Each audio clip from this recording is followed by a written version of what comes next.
নেমে আসছে, এটা আর মেনে নেওয়া যাবে না।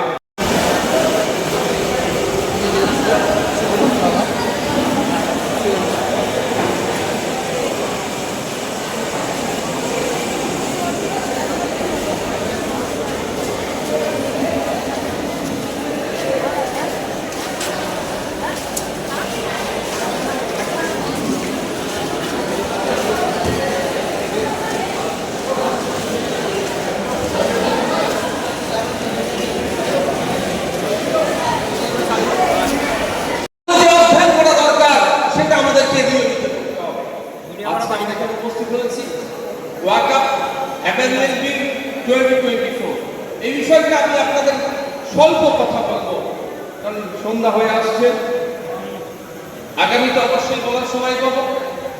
এটা অ্যাকচুয়ালি কি, যেভাবে এনআরসিটা করে একটা নির্দিষ্ট ধর্মকে টার্গেট করে অন্য ধর্মের মানুষের ভোট নেওয়ার জন্য ভোট ধরার দল তৈরি করার চেষ্টা করেছিল, ঠিক একইভাবে একটা নির্দিষ্ট ধর্মকে টার্গেট করছে বিজেপি সরকার এবং উগ্র ভোটকে একত্রিত করার চেষ্টা করছে আর মানুষের মধ্যে উগ্রতা ছড়াবার চেষ্টা করছে।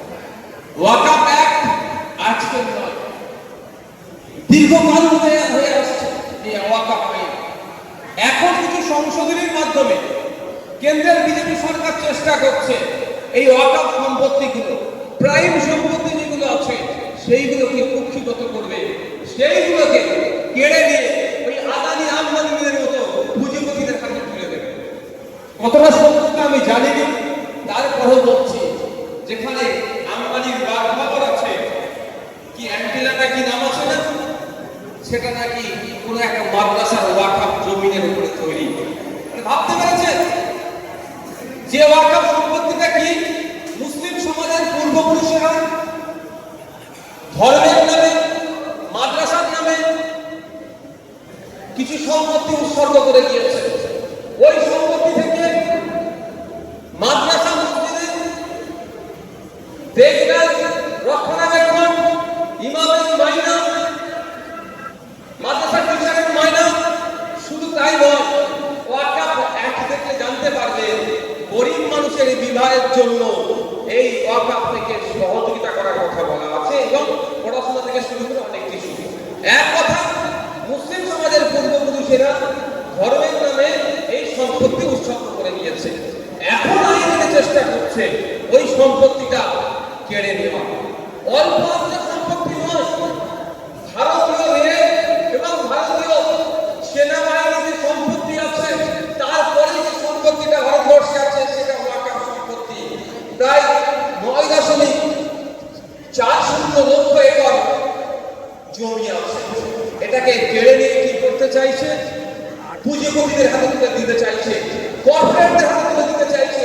ঠিক যেভাবে আদিবাসী সমাজে মানে যে জল জমি জঙ্গলের উপরে যে স্বাভাবিক অধিকার ছিল সেটা ক্রমশ কেড়ে নিয়ে এই আদানি আম্বানি সহ পুঁজিপতিদের হাতে তুলে দিচ্ছে, তার কর্পোরেটদের হাতে তুলে দিচ্ছে। ঠিক ওইভাবেই এই ওয়াকফটা কেড়ে নিয়ে তুলে দেওয়ার চেষ্টা করছে। কোনো মতেই আমরা আমাদের সর্বোচ্চ দিয়ে গণতান্ত্রিক প্রক্রিয়াতে এই আইনটা আমরা বাস্তবায়ন হতে দেব না। যখন পার্লামেন্টে কোনো মতেই প্রক্রিয়া হতে দেওয়া যায় না, কারণ ক্যামেরা বলছি এই অ্যামেন্ডমেন্ট সম্পূর্ণ সংবিধান বিরোধী। আমি আবারও রিপিট করছি, পার্লামেন্টে যে বিজেপি সরকার যে অ্যামেন্ডমেন্ট এনেছে, ওয়াকফে যে সংশোধনী এনেছে, সম্পূর্ণ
কিন্তু বন্ধুগণ একটু লক্ষ্য করুন, প্রথম ছিল মুসলিম, এখন হচ্ছে মণিপুর।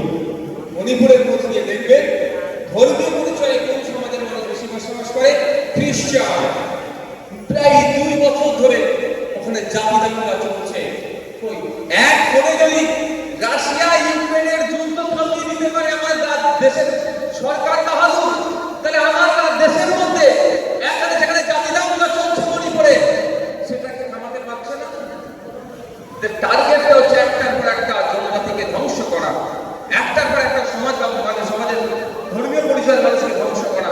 কখনো কাশ্মীর তো, কখনো মণিপুর হচ্ছে। তাই আমাদের সজাগ থাকতে হবে, আমাদের ঐক্যবদ্ধ থাকতে হবে। শুধুমাত্র ওয়াকা মুসলিমদের সম্পত্তি মুসলিমরা প্রতিবাদ করবে যদি কেউ এই ভেবে থাকে, আমি আপনাদের বলতে পারি তাদেরকে যে ভোটেই পড়ে গোবর হাসে।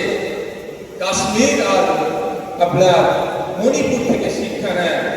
আজকে যদি আমরা নিরহ কাশ্মীরের উপরে যে অত্যাচার চলছিল তার যদি সচ্ছল প্রতিবাদ করতাম তার ওই ঘটনা, তাহলে মণিপুরে হয়তো এতদিন আমাদের দেখতে হতো না।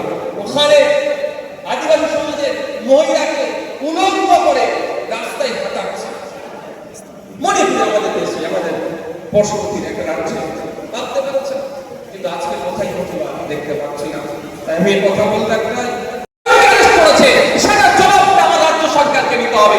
আমাদের রাজ্য সরকার খোঁজ নিয়ে দেখুন, আপনাদের প্রমাণ নিয়ে নেবেন, আপনাদেরকে যে খুন করলো তাকে দেখিয়ে সেই সময় ভোটটা পার করলে তৃণমূল নির্লজ্জকে দেখিয়ে কিন্তু তার মামলা রাজস্থানে চলছে, রাজ্য সরকার তাকে কোনো রকমই সহযোগিতা করছে। বুঝতে পেরেছেন? আমরা এই মঞ্চ থেকে আজকে দাবি করছি, ভিন্ন রাজ্য সরকারগুলোর সাথে আমাদের রাজ্যের রাজ্য সরকারকে অবিলম্বে আলোচনায় বসতে হবে। আমাদের শ্রমিকদের নিরাপত্তার ব্যবস্থা সেখানকার রাজ্য যাতে করে তার দায়িত্ব ওই রাজ্যকে করে নিতে হবে, এই আলোচনায় বসতে হবে।